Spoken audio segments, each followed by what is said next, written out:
Ya. Assalamualaikum warahmatullahi wabarakatuh. Dari pernyataan Bapak Menteri Agama yang melukai hati kami masyarakat Minangkabau ini, menyamakan tentang suara mic ini dengan penggongan anjing itu, ini telah menyalahgunakan wewenang yang diberikan oleh Bapak Presiden. Kasihan kita kepada Bapak Presiden yang telah mempercayakan kepada dia, dan dia menyalahgunakan wewenang ini.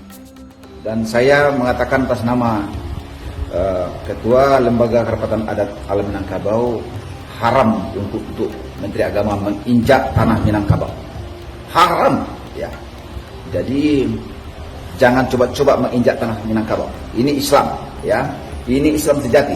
Adat bersandingkan syarat menjadikan kita buang, ya.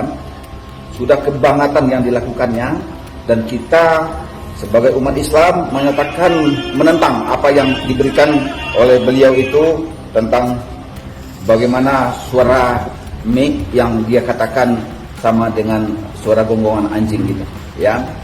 Demi Allah kita berjuang untuk perjuangan ini. Terima kasih. Assalamualaikum warahmatullahi wabarakatuh.